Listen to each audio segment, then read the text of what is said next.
કેમ છો ફ્રેન્ડ? જય શ્રી કૃષ્ણ. હું કિરણ પાનસુરિયા. આપણે 11 માટે ફરાળી વાનગીઓ બનાવવાની તૈયારી કરતા હોય છે, તો એવો વિચાર આવે તે ફરાળમાં આપણે શું બનાવવું. તો આજે આપણે સાબુદાણા અને બટાકાના ફરાળી બોલ્સ બનાવીશું. તો કઈ રીતે બનાવવા તે આપણે જોઈએ. આજે બનાવીશ હું સાબુદાણા અને બટેકાના ફરાળી રોલ. તો કઈ રીતે બનાવવા તે હું તમારી જોડે શેર કરીશ. તો મારો વિડીયો લાઈક કરજો, શેર કરજો, ચેનલને સબસ્ક્રાઈબ કરજો, બેલ આઇકોન દબાવવાનું ભૂલતા નહીં અને કમેન્ટમાં લખજો મારી રેસીપી કેવી લાગી. મેં આ સાબુદાણા 3 થી 4 પાણીએ ધોઈ અને પલાળી લીધા છે. તો આપણે એને કલાક જેવું પલળવા દઈશું. હવે આપણે કુકરમાં પાણી લીધું છે અને 4 થી 5 બટેકા આપણે બાફમાં મૂકી દઈશું. હવે ગેસ ચાલુ કરીશું અને આપણે આના 3 સીટી થવા દઈશું. હવે 3 સીટી થઈ ગઈ છે અને 5 થી 7 મિનિટ આપણે એમનામ રહેવા દીધું છે. કુકર ઠંડુ થવા દીધું છે. તો હવે આપણે ખોલી લઈએ. હવે આપણે બટાકા કાઢી અને એમની છાલ ઉખેડી લઈશું. હવે મેં આ સિંગદાણા લીધા છે, એને આપણે પીસી લઈશું. સિંગદાણા પીસાઈ જશે તો આપણે આવી એક વાટકામાં કાઢી લઈશું.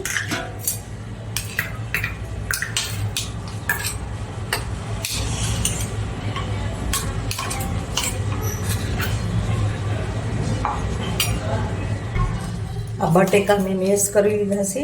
હવે આપણા સાબુદાણા પણ પલ્લીને સરસ થઈ ગયા છે, તો તમે જોઈ શકો છો.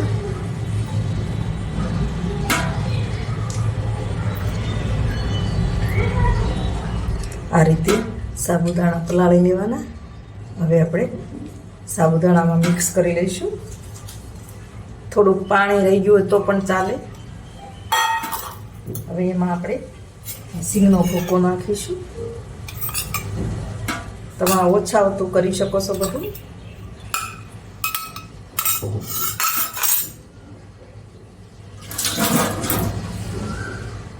હવે થોડી આપણે ખાંડ નાખીશું. સ્વાદ મુજબ મીઠું નાખીશું.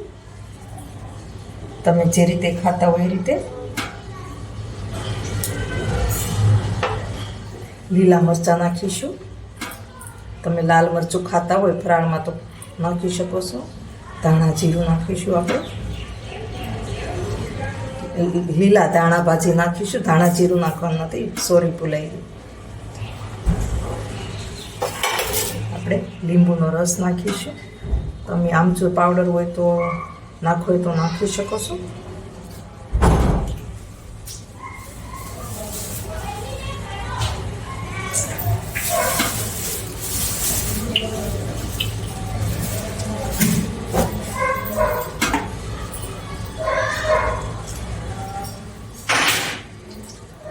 હવે બધું આપણે મિક્સ કરી લઈશું.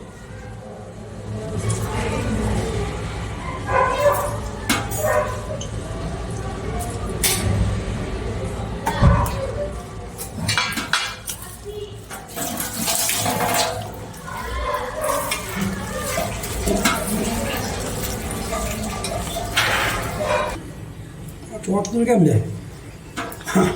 તેલ ગરમ થઈ ગયું છે. હવે આપણે આ ગોળી આ રીતે વાળી છે, તો હવે આપણે તળતા જઈશું.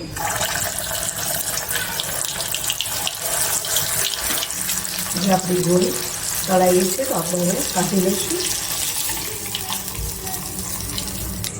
તો આપણા બધા બોલ્સ તળાઈને તૈયાર થઈ ગયા છે. તો ગેસ બંધ કરી દઈએ. તો આ બોલ્સને તમે ગ્રીન ચટણી, આંબલીની ચટણી, સોસ અથવા તો દહીં ગળ્યું બનાવો ખાંડ નાખીને, તેના જોડે પણ ખાઈ શકો છો. તો આ રીતે તમે પણ બનાવજો.